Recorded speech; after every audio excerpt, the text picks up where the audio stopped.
Hello friends, welcome back. आज का जो हमारा टॉपिक होगा वो हम बात करेंगे सेक्शन 34 की आईपीसी की। सेक्शन 34 जो हमारी बात करता है वो बोलता है कॉमन इंटेंशन की। बेसिकली अगर आप इसको ब्रीफ में एक समझकर चलें, अगर आप एक बेरेट की लैंग्वेज को पढ़ें तो आपको ये पता लगेगा कि जो सेक्शन 34 है ये तो पनिशमेंट ही नहीं देता। क्या कहने का मतलब है इस बात से? इस बात का मतलब ये है कि जैसे कि आप कई और सेक्शन पढ़ते हैं, जैसे कि मर्डर है, अटेम्प्ट टू मर्डर है, ठीक है, तो ये जो ऑफेंसेस हैं इनके लिए हमारी जो है पनिशमेंट गिवन है। लेकिन जो हमारा सेक्शन 34 है इसके लिए हमारी कोई भी पनिशमेंट गिवन नहीं है।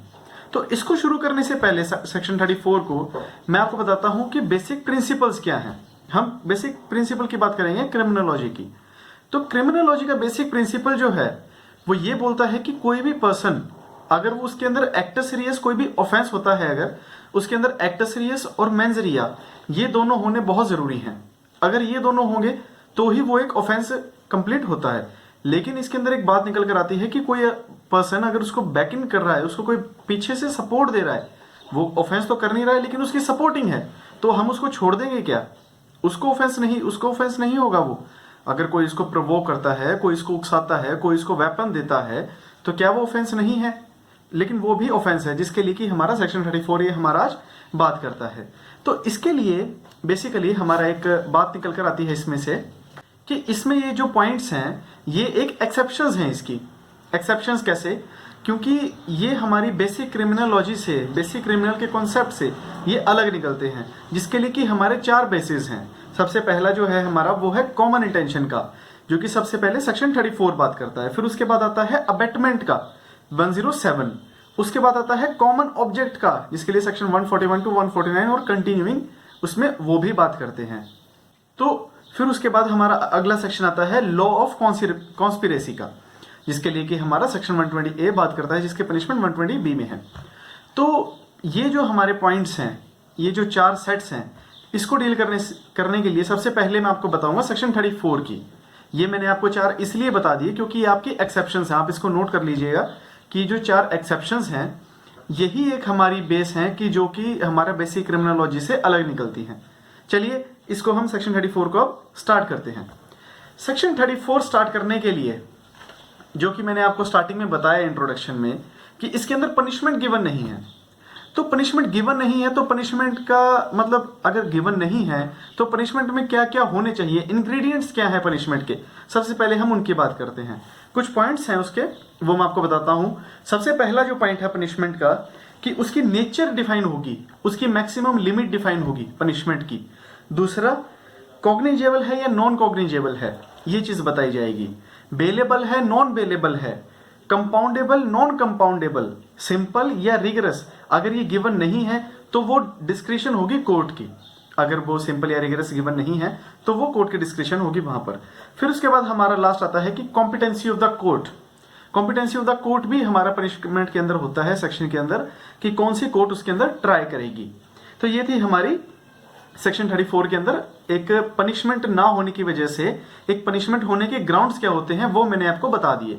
ये आप जो ग्राउंड्स हैं इसको भी आप एक अलग से नोट कर लीजिएगा ताकि आपको एक बेस तैयार हो जाए कि पनिशमेंट के अंदर क्या क्या होने जरूरी है, और अगर कोई नहीं है तो उसके अंदर डिस्क्रिप्शन ऑफ द कोर्ट चलती है। तो चलिए इसको अब सेक्शन 34 को कंटिन्यू करते हैं। तो इसके लिए फिर आता है कि इसका एक प्रिंसिपल है। इसका प्रिंसिपल अंडरस्टैंड करने के लिए एक हमारे पास जजमेंट है जो कि है वीरेंद्र कुमार घोष वर्सेस एम्परर की 1925 प्रिवी काउंसिल की हमारे पास ये जजमेंट है। तो इस जजमेंट में क्या हुआ था, इसमें यह था कि 4 पर्सन जो थे वो प्लान करते हैं एक बैंक में डकैती करने की, डकैती करने का प्लान करते हैं, और उसमें से एक पर्सन जो है वो ऑफिस के बाहर खड़ा रहता है ताकि वो निगाह रख सके कि कोई आ तो नहीं रहा, कोई सस्पिशन अगर वो नोट करे तो वो अंदर उनको इन्फॉर्म कर दे। लेकिन उसमें फिर क्या हो जाता है कि जो पर्सन अंदर गए थे वो फायर लगा देते हैं और एक पर्सन की डेथ हो जाती है। तो डेथ हो जाती है तो उन सब पर केस चलता है, सब पर केस चलता है। लेकिन आउटसाइड जो पर्सन है वो प्ली लेता है कि मैंने तो ऑफेंस ही नहीं किया, कि मैं तो अंदर गया नहीं था, मैं तो सिर्फ बाहर खड़ा था, तो इसलिए मैं मर्डर के लिए लायबल नहीं हूं। तो इसमें कोर्ट ने ये हेल्ड किया था कि आप सब जब मिलकर गए हैं तो आपको ये पता है कि जब भी वो पर्सन अंदर जाएगा वो वेपन्स लेकर गया है, कुछ चोरी डकैती करने गया है, तो कुछ ना कुछ क्रिमिनल एक्टिविटी होनी संभाविक है, वो होगी ही होगी, चांसेस उसके पूरे हैं, तो इसलिए आप भी उसके लिए लायबल होंगे। तो इसमें यही हेल्ड हुआ था कि आप सभी के सभी पर्सन्स जो कि लायबल होंगे। तो 1925 प्रीवी काउंसिल का ये जो जजमेंट है ये हमारा एक प्रिंसिपल क्रिएट करता है हमारी सेक्शन 34 के लिए। फिर उसके बाद हमारा एक पॉइंट निकल कर आता है। पॉइंट ना कहकर हम जब भी एक बात आप नोट करके चलिएगा, कोई भी आप सेक्शन पढ़ते हैं, कोई भी एक पॉइंट पढ़ते हैं लॉ के अंदर, तो उसके अंदर उसकी वाई में जरूर जाया कीजिए कि ये सेक्शन क्यों बनाया गया, इसके पीछे रीजन क्या था। तो जो सेक्शन 34 है उसका वाई के लिए हम एक ऑब्जेक्ट की जो बात करते हैं उसके लिए हमारे पास जजमेंट है। दो इंपॉर्टेंट जजमेंट है बेसिकली। सबसे पहली है Shri Ganesh versus state of Mysore की 1958 की सुप्रीम कोर्ट की, और है Jaswant Singh versus state of Himachal Pradesh 1989 की। ये दो बहुत ही इंपॉर्टेंट जजमेंट है जिसके अंदर हमारी की डेफिनेशन जो है वो बताई गई थी। तो डेफिनेशन मैं आपको डिक्टेट ना करके एक ब्रीफ में बता देता हूं आपको। तो डेफिनेशन ये बोलती है कि जब दो पर्सन इंटेंशनली कोई भी एक एक्ट करते हैं जो कि आगे कंक्लूड होता है तो उसके लिए वहां पर उसकी कॉमन इंटेंशन लग जाती है। तो वो डिक्टेशन ये बोलती है कि section 34 gives a statutory recognition to the common sense principle that if two or more person intentionally do a thing jointly it is the same as if each of them had done it individually. तो यही मैंने आपको शुरू में explain किया था कि हर person जो है जो दो बेसिकली सेक्शन 34 के लिए टू पर्सन्स होने बहुत ज्यादा कंपल्शन है। सिंगल पर्सन कभी भी कॉमन इंटेंशन नहीं हो सकती। सिंगल पर्सन की कभी भी इंटेंशन होगी वो पनिशेबल नहीं होती है। लेकिन अगर जहां पर दो पर्सन्स हैं उनकी इंटेंशन अगर क्लब हो जाती है तो वहां पर उसकी पनिशमेंट बन जाती है। और जब वो जो उनकी इंटेंशन है वो कंक्लूड हो जाती है, कंप्लीट हो जाती है, तो वो एक कॉमन इंटेंशन बन जाती है। जो कि मैं आपको एक चिंता मत कीजिए, सारी पॉइंट्स मैं आपको वर्ड बाय वर्ड सेक्शन 34 के एक्सप्लेन करूंगा। तो ये थी इसकी डेफिनेशन की डिक्टेशन। तो यहां से अब मैं आपको बताता हूं कि एक जो पुरानी सबसे ओल्डेस्ट जजमेंट है कॉमन इंटेंशन की, वो है हमारी 1838 की इंग्लिश लॉ की जजमेंट है। बहुत ही इंपॉर्टेंट है। ये क्यों बता रहा हूं? क्योंकि ये लैंडमार्क है, ये लैंडमार्क जजमेंट है। आप कहीं पे भी इसको यूज कर सकते हैं। इसका केस का नाम है आर वर्सेस क्रूज का। आर वर्सेस क्रूज में क्या हुआ था? सबसे पहले जो है कॉमन इंटेंशन इसमें यूज की गई थी। इस केस में बेसिकली क्या हुआ, एक पुलिसमैन था जो कि एक घर में जाता है तो वहां के कुछ पर्सन्स उसको मारते हैं, पीटते हैं, और जिससे कि उसकी डेथ हो जाती है या इंजरी हो जाती है। इस चीज का मुझे कंफर्मेशन नहीं है बेसिकली, तो आप जजमेंट नोट कर लीजिए जो इसका पॉइंट है कॉमन इंटेंशन का। तो ये है कि जब भी वो सारे पर्सन उसे मारते हैं तो वहां से ये पता नहीं लग पाता कि किसने कितना मारा। तो फिर वहां पे ये कोर्ट ये हेल्ड करती है कि जिसने भी जितना मर्जी मारा हो सभी पर्सन इक्वली लायबल होंगे उस चीज के लिए। तो ये हमारी एक लैंडमार्क जजमेंट बनती है आर वर्सेस क्रूज की 1838 की। तो यहां से अब हम अपनी स्टार्ट करते हैं सेक्शन 34 को word by word. Word by word का मतलब एक एक वर्ड मैं आपको इस सेक्शन का बताऊंगा। इसको बताने से पहले आप एक चीज नोट कीजिएगा, सेक्शन 34 जो है वो अकेला कभी नहीं पढ़ा जाता। सेक्शन 34 के साथ आप उसको सेक्शन 35, 36, 37 और 38 ये पांचों सेक्शन एक साथ पढ़े जाते हैं आईपीसी में। अकेला सेक्शन ये नहीं पढ़ा जाता। इतना इंपॉर्टेंट है ये लेक्चर, बकायदा यूनिवर्सिटीज में इतना ज्यादा इसको डिटेल में नहीं पढ़ाते, पता नहीं क्यों, लेकिन आप ये वीडियो जरूर देखिएगा, आपको ये नॉलेज होनी बहुत ज्यादा जरूरी है। तो चलिए इसको स्टार्ट करते हैं। सबसे पहले बेयर रीड कीजिएगा। सेक्शन 34 वो बोलता है act done by several person in furtherance of common intention. Common intention की यहां बात हो रही है, कॉमन ऑब्जेक्ट की नहीं। इंटेंशन का होने से यहां मतलब है कि जब कोई एक्ट एक इंटेंशन बनकर कंप्लीट हो जाता है तब वहां पर कॉमन इंटेंशन लगती है। तो इसको भी मैं आपको बहुत डिटेल में एक्सप्लेन करूंगा। तो चलिए इसको शुरू करते हैं। सबसे पहला इसमें जो वर्ड आता है when a criminal act. When a criminal act, criminal act यहां से वर्ड निकलता है। क्रिमिनल एक्ट क्या होता है? क्रिमिनल एक्ट के लिए हम रीड करेंगे सेक्शन 33 एंड 32। वो हमें बताता है सेक्शन 3 का act and omission. The word act denotes as well as a series of act, a single act. The word omission denote as well as a series of omission as single omission. तो ये जो section 33 है ये हमारा clear करता है कि कोई भी एक एक्ट है, क्रिमिनल एक्ट है, वो उसके अंदर ओमिशन भी इंक्लूड होगा। ओमिशन की जो डेफिनेशन है वो सेक्शन 32 में है, तो वो भी आप रीड करेंगे, वो बिल्कुल आसान है, आपको समझ आ जाएगी।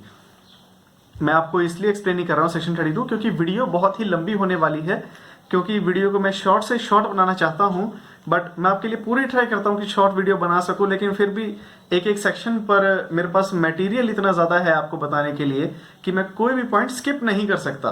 तो इसलिए मैं आपको सारे मेजर पॉइंट्स वो मैं आपको बताऊंगा। तो जो एक्ट है इसके अंदर सेक्शन 33 के अंदर वो ये बताता है कि एक्ट और ओमिशन दोनों के दोनों इसके अंदर हमारे इंक्लूड होंगे जो कि इलीगल होने चाहिए, जिसके लिए कि मैंने आपको पहले भी जो वीडियोस आई हैं हमारी, अगर आपने वो भी सुनी हो, उसके अंदर मैंने एक्ट और ओमिशन दोनों को बहुत ही डिटेल में एक्सप्लेन करा है एग्जांपल्स के साथ। तो यहां से हमारा ये वर्ड क्लियर होता है क्रिमिनल एक्ट। क्रिमिनल एक्ट कौन सा होगा? जो कि सेक्शन 33 एंड 32 में गिवन होगा। तो इसके बाद हमारा जो बेयर एक्ट का सेकंड वर्ड निकल कर आता है वो आता है is done by is done. Is done आता है। फिर उसके बाद इज डन से क्या मतलब है? Is done means when there is a common intention. तो इज डन का मतलब मैंने आपको क्या बताया था कि जब यहां पर कॉमन इंटेंशन होगी, डन होना बहुत जरूरी है, डन होना बहुत जरूरी है, इसीलिए इज डन है, इसीलिए इज डन यूज किया गया है यहां पर। तो उसके बाद जो हमारा थर्ड वर्ड निकल कर आता है वो निकल कर आता है by several persons. Several persons के मतलब क्या है? इसका मतलब ये है कि एटलीस्ट 2 पर्संस की रिक्वायरमेंट है सेक्शन 34 के लिए। 2 पर्संस होने बहुत ज्यादा जरूरी है। मैंने आपको पहले ही बताया था सिंगल पर्सन से कॉमन इंटेंशन कभी नहीं बनती। तो यहां पर इसको समझने के लिए इसकी कुछ प्रेपोजिशन है। तो जो हमारी प्रेपोजिशंस हैं, सबसे पहली प्रेपोजिशन सबसे पहली ये है कि अगर कोई पर्सन, मान लीजिए 2 पर्संस हैं, उसमें से एक पर्सन एक्विट हो गया, तो क्या दूसरा पर्सन उसके लिए ट्रायल होगा उसके ऊपर 34 का? दूसरी प्रेपोजिशन कि अगर एक पर्सन जो है उसकी डेथ हो जाती है तो क्या दूसरे पर्सन के ऊपर उसका 34 का ट्रायल चलेगा? तीसरी प्रेपोजिशन अगर 2 या 3 से ज्यादा पर्संस हैं, मान लीजिए कि 3 पर्संस हैं, 2 पर्संस कॉट नहीं होते, वो मिलते नहीं हैं, पुलिस उन्हें पकड़ नहीं पाती, तो क्या जो पर्सन पकड़ा गया है उसके ऊपर 34 का ट्रायल चलेगा? चौथी प्रेपोजिशन अगर कोई प्रूडेंट मैन है तो क्या जो प्रूडेंट मैन के अलावा जो दूसरे पर्संस हैं क्या उन पर 34 का ट्रायल चलेगा? बहुत ही इंपॉर्टेंट है ये चारों प्रेपोजिशंस, एक एक करके आपको समझाऊंगा। सबसे पहली जो मैंने आपको बताई कि अगर एक पर्सन एक्विट हो गया है तो दूसरे के ऊपर क्या 34 का ट्रायल चलेगा? बिल्कुल भी नहीं, क्योंकि जो पर्सन एक एक्विट हो गया है उसके ऊपर से वो चार्जेस ही हट गए हैं, तो दूसरे पर्सन पर वो चार्जेस नहीं रहते हैं, इसलिए उसके ऊपर 34 का ट्रायल कॉमन इंटेंशन का नहीं हो सकता। फिर आती है सेकंड प्रेपोजिशन। सेकंड प्रेपोजिशन हमारी ये कहती है कि अगर एक पर्सन की डेथ हो गई है तो दूसरे पर 34 का ट्रायल चलेगा क्या? बिल्कुल चलेगा। क्यों नहीं चलेगा उस पर? अगर उसकी मेयर डेथ हो गई है तो क्या उसके ऊपर से चार्जेस थोड़ी हट जाएंगे? वो ऑफेंस तो किया था, ऑफेंस तो था, पर्सन की डेथ हो गई, वो तो एक एक्सेप्शनल केस है, वो तो चलो हो गई, नेचुरल कॉज ऑफ एक्शन है वो, ठीक है, हो गई, लेकिन उसके ऊपर से सेकंड पर्सन से 34 का जो ट्रायल है वो नहीं हट सकता। थर्ड प्रेपोजिशन कि अगर कोई पर्सन मिलता नहीं है, नहीं मिले वो, तो पुलिस की गलती के लिए अगर पुलिस उसे नहीं पकड़ पाई तो इसके लिए ये मतलब नहीं है कि जो वो पर्सन पकड़ा गया है उस पर ट्रायल नहीं चलाओगे।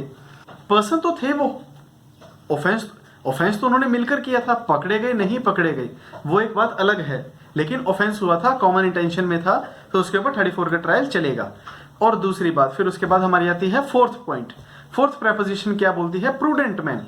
अगर गवर्नमेंट किसी को प्रूडेंट मैन निकाल देती है, किसी को प्रूडेंट कर देती है, तो इसका मतलब ये नहीं है कि उसके ऊपर से वो चार्जेस हट गए। चार्जेस कभी नहीं हटते उसके ऊपर से, उसको पनिशमेंट उसकी छोड़ देती है गवर्नमेंट, उसको प्रूडेंट कर देती है, लेकिन जो फर्दर पर्संस हैं उसके लिए वो लायबल होंगे, 34 का ट्रायल उनके ऊपर चलेगा। तो इसके बाद हमारी आगे एक बात आती है लैंडमार्क केस की। लैंडमार्क केस जो है वो बिंबादर Pradhar versus state of Odisha का 1956 का सुप्रीम कोर्ट का केस है। बहुत ही इंपॉर्टेंट है ये। इसमें बेसिकली क्या हुआ था कि जो एक पॉइंट्स हैं हमारे कुछ वो कि लेट डाउन किए थे कि इंडिसेंट अलोन के भाई जो एक पर्सन है वो कन्विक्ट हो सकता है अलोन भी, उसके लिए क्या क्या ग्राउंड्स है वो मैं आपको बताता हूं। सबसे पहला कि अगर कोई अननोन है, नहीं पता चला।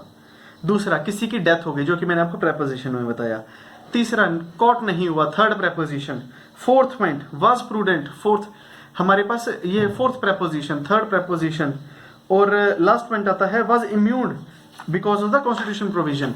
इम्यून का मतलब जैसे कि हमारे जो कॉन्स्टिट्यूशन के थ्रू हमारे प्रेसिडेंट्स हैं, गवर्नर्स हैं, वो इम्यून्ड हैं, तो उनके ऊपर भी हमारा नहीं हो सकता।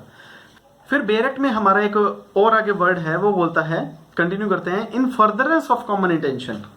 इन फर्दरेंस ऑफ, ये जो वर्ड है ये हमारा ऐड हुआ था 1870 में, ये हमारा ऐड हुआ था।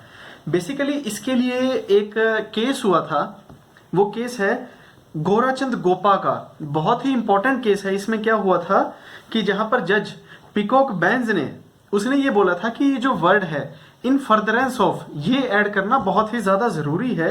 तो वहां से ये 1870 में ऐड किया गया था। और हमारे पास एक सुप्रीम कोर्ट की जजमेंट है जिसके अंदर सुप्रीम कोर्ट इसके हिस्ट्री में गई थी, इन furtherance of the common intention. ये पढ़ना आपके लिए बहुत ज्यादा इंपॉर्टेंट है, इन फर्दरेंस ऑफ कॉमन इंटेंशन। देखिएगा बेयर एक्ट का जो एक एक वर्ड है उसी के ऊपर ही आप कोर्ट के अंदर प्रैक्टिस करते हैं। उसी एक वर्ड को लेकर आपका पर्सन एक्विट हो जाता है और कन्विक्ट हो जाता है। तो एक एक वर्ड को पढ़िएगा। तो इसके अंदर सुप्रीम कोर्ट की जो जजमेंट थी वो थी Y Vyanka versus state of Andhra Pradesh की 2009 की सुप्रीम कोर्ट की जजमेंट है कि ये जो लाइन बोली थी उन्होंने, इन furtherance of the common intention, ये एक बेस बनी थी इस जजमेंट का। देखिएगा 2009 की है, कोई बहुत ज्यादा पुरानी नहीं है। उस टाइम भी सुप्रीम कोर्ट उसके 1870 की हिस्ट्री में गई थी। तो यहां से हमारा ये कंटिन्यू करते हैं इसको, फर्दरेंस ऑफ कॉमन इंटेंशन को। तो हमारी फर्दरेंस ऑफ कॉमन इंटेंशन के अंदर एक इंपॉर्टेंट ही जजमेंट है, वो है प्रकाश वर्सेस स्टेट ऑफ एमपी की 2007 की सुप्रीम कोर्ट की अथॉरिटी है। इसके अंदर क्या हेल्ड हुआ था, इसमें यह बताया गया था कि जो एक्यूज्ड है उसकी पार्टिसिपेशन होनी चाहिए in the commission of the crime, कि पार्टिसिपेशन है उसकी कमीशन में, क्राइम के अंदर, but that does not mean that some overt act must be attributed toward his part, even a covert participation is enough। कि कहने का मतलब ये है कि ये जरूरी नहीं है कि उसने कोई वो एक्ट किया है, उसकी पार्टिसिपेशन है, उसने उसकी हेल्प की थी उसको एक्ट करने में, या उसने उसको उकसाया है, उसको सामान ला कर दिया है, उसकी सपोर्ट की है, तो भी वो उसके लिए लायबल होगा इन फर्दरेंस ऑफ कॉमन इंटेंशन। तो यहां से वर्ड क्लियर होता है, इन furtherance of common intention, in furtherance of. अब हमारा वर्ड आता है कॉमन इंटेंशन का। इसमें कॉमन इंटेंशन जो डिफाइन करा गया है वो हमारा सुप्रीम कोर्ट की जजमेंट है, वो है Bijala Prasad Sinha versus state of Bihar की 1998 की सुप्रीम कोर्ट की अथॉरिटी है। तो इस जजमेंट में हमारा ये हेल्ड हुआ था कि जो कॉमन इंटेंशन है उसके अंदर मीटिंग ऑफ माइंड होना बहुत ज्यादा जरूरी है। दो पर्सन जब मिलकर एक ही मीटिंग ऑफ माइंड होता है तो वो एक कॉमन इंटेंशन बनती है। तो कॉमन इंटेंशन के लिए हमारे 3 पॉइंट्स हैं, 3 पार्ट्स में इसको डिवाइड करते हैं। सबसे पहला, कॉमन इंटेंशन जो है वो वेल इन एडवांस होनी चाहिए, या तो कॉमन इंटेंशन जो है या तो वेल इन एडवांस होगी। दूसरा, may develop at the spur of the moment, कि एक्ट करने जा रहे हैं उस टाइम बनती है। और तीसरा, may develop during the commission of the act, कि जो एक्ट कर रहे हैं उस टाइम पर भी वो बन सकती है। अब इनको एक्सप्लेन करता हूं मैं आपको। पहला word, well in advance. Well in advance से मतलब है कि आप मान लीजिए ए और बी पर्सन हैं, वो मिलकर एक इंटेंशन क्रिएट करते हैं, वो एक सेट बनाते हैं कि हम जो है कि वो ये है कि ए और जो बी पर्सन है वो मिलकर एक इंटेंशन क्रिएट करते हैं कि हमने बैंक के अंदर लूटना है, बैंक को लूटना है। तो वो हो गया शुरू से। लेकिन अब मान लीजिए कि ए जा रहा है, ए और बी जा रहे हैं, और सी उन्हें रास्ते में मिलता है कि चलो मैं भी तुम्हारे साथ एक्ट करता हूं, तुम चोरी करने जा रहे हो, मैं भी चलता हूं। तो वो हो गया हमारा बी पॉइंट। और सी पॉइंट, ए और बी चोरी कर रहे हैं और उस टाइम सी आता है, बोलता है कि तुम ए और बी चोरी कर रहे हो, मेरे को भी साथ में ले लो। तो वहां पर हमारा जुड़ता है थर्ड पॉइंट। तो कहने का मतलब यह हुआ कि कॉमन इंटेंशन जो है तो वो किसी भी टाइम पे क्रिएट हो सकती है, या तो पहले, या जाने के दौरान, या फिर एक्ट करते दौरान। तब तक ही हमारी कॉमन इंटेंशन जो है वो क्रिएट होती है। तो जो कॉमन इंटेंशन है वो बेसिकली आपको प्रूव करनी पड़ती है। ऐसा नहीं है कि वो आपके एक्ट से शो हो जाएगा, वो आपको सर्कमस्टांसिस को देखकर वो आपको क्लियरली शो नहीं होगी, बट आपको उसको शो करना पड़ेगा कि कॉमन ग्रुप था उनका, वो नोन थे, वो इसको पहले से जानता था, वो इससे मिला हुआ था, इसके बाद भी वो इससे मिला, वगैरह वगैरह एटसेट्रा एटसेट्रा। बहुत सारे पॉइंट्स निकलकर इसमें आते हैं। तो ये हुआ हमारा पॉइंट कॉमन इंटेंशन का। फिर उसके बाद जो हमारी बात निकल कर आती है इसके अंदर, जो आगे हमारा बोलता है वो ये बोलता है, each of such person is liable for that act in the same manner as it was done by him alone.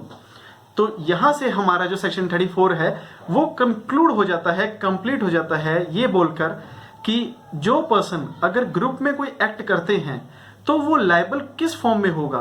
वो इस फॉर्म में लायबल होगा कि जैसे उस पर्सन ने वो एक्ट अकेले ने किया है। कहने का मतलब कि मान लीजिए कि अगर 5 पर्सन्स मिलकर कोई मर्डर करते हैं, किसी पर्सन का ABCDE मिलकर किसी को चाकू मारते हैं, कोई शोल्डर पर मारता है, कोई चेस्ट पर मारता है, कोई सिर पर मारता है, कोई पैर पे मारता है, तो उसके लिए कॉमन इंटेंशन जब लगेगी तो उसके लिए जो सारे पर्सन्स होंगे 5 के 5 उन सबको इक्वली लायबल किया जाएगा, जैसे कि एक पर्सन ने इंडिविजुअली वो मर्डर किया गया हो। तो यहां से हमारा सेक्शन 34 जो है कंक्लूड हो जाता है, कंप्लीट हो जाता है वर्ड टू वर्ड। तो आई होप कि आपको ये जो सेक्शन 34 है ये आपको क्लियर हो गया होगा। क्लियर हो गया है तो इसको लाइक कीजिएगा, सब्सक्राइब कीजिएगा चैनल को और अपने फैमिली और फ्रेंड के साथ इसको शेयर जरूर कीजिएगा। अगली वीडियो में मैं आपको डिस्कस करूंगा इसका पार्ट B, जो कि होगा सेक्शन 35, 36, 37 एंड 38 की। Thank you so much, bye bye, take care.